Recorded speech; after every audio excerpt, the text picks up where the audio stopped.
அப்பேற்பட்ட ஆஞ்சநேய சுவாமியை அனும ஜெயந்தி அன்னைக்கு பூஜிக்கிறதுனால கீர்த்தி, புகழ் எல்லாம் கிடைக்கும். இந்த ஆஞ்சநேய ஜெயந்தி அன்னைக்கு ஆஞ்சநேயரை பூஜிக்கலாம். ஆஞ்சநேயரோட ஜெபமும் பண்ணலாம். ஆஞ்சநேயரோட ஜெபத்தையும் ஒரு ஸ்படிக மணிலையோ, துளசி மணிலையோ ஒரு 108 நீங்க ஆஞ்சநேயரோட ஜெபத்தை ஜெபிக்கலாம். இந்த ஆஞ்சநேயரோட அஷ்டோத்திர நாமாவளி புஸ்தகம் எல்லா இடத்துலையும் கிடைக்கும். உங்களுக்கு அன்னைக்கு நேரமும் காலமும் இருந்தா, நீங்க உத்தியோகத்துல கொஞ்சம் லீவ் போட முடிஞ்சா லீவ் போடுங்க. இல்ல காலங்காத்தால எழுந்து பண்ண முடிஞ்சா பண்ணுங்க.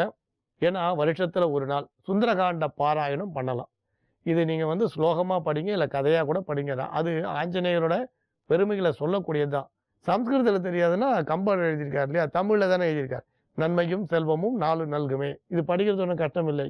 நன்மையும் செல்வமும் நாளும் நல்குமே, திண்மையும் பாவமும் சிதைந்து தேயுமே, ஜென்மமும் மரணமும் இன்றி தீருமே.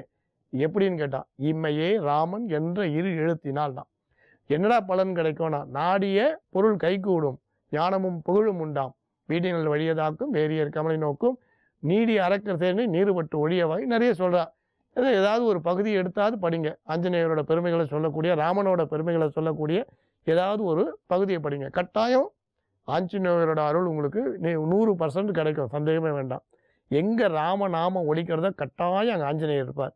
இன்னைக்கும் பெரியவர்கள்லாம் ராமாயணம் படிக்கும் பொழுது எதிர ஒரு சின்ன மனையை போட்டு, அதில் கோலம் போட்டு, அதில் ஆஞ்சநேயர் சுவாமி உட்கார்ந்து நாம் படிக்கிற ராமாயணத்தையும் நாம் சொல்கிற ராமநாமத்தையும் கட்டாயம் நம்ம பூஜிக்கிற ராமனோட பூஜையும் அவர் பார்க்குறதா இன்றைக்கும் பெரியவாளுக்கெல்லாம் ஒரு அசைக்க முடியாத நம்பிக்கை. ராமாயணம் படிக்கிற அத்தனை பெரியவர்களும் நிச்சயம் அங்கே ஆஞ்சநேயர் வந்து அதை கேட்குறதா சொல்வாள்.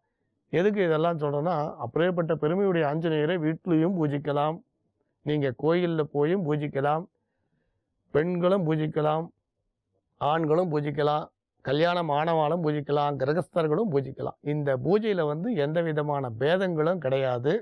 அந்த ஆஞ்சநேயர் சுவாமி புகழை பாடும்பொழுது ராமனை மறக்கவே கூடாது. ஏன்னா ஆஞ்சநேயர் ஜெயந்தியாக இருந்தால் கூட ராமனை வந்து நாம் மறக்கவே கூடாது. ராமனை மறக்காமல் ராமனையும் பூஜிக்கணும். ஏன்னா ஆஞ்சநேயர் சுவாமியை தனியாகவும் ஸ்ரீ ராமபிரானை தனியாகவும் பார்க்க வேண்டாம். அவர் ஸ்ரீ ராம தூதன். அதனால் ஆஞ்சநேயரை தனியாக பூஜித்து ராமனை தனியாக பூஜிக்க வேண்டாம். முதல்ல ராமனை பூஜித்து ராமனோட பெருமைகளை சொல்லிட்டோம், அதுக்கப்புறம் ஆஞ்சநேயரை பூஜிக்கணும். அவர் ராமநாமத்துக்கு மட்டும்தான் இறங்கி வருவார். அவர் உலகத்தில் அவருக்கு வேண்டியது வேறு எதுவுமே கிடையாது.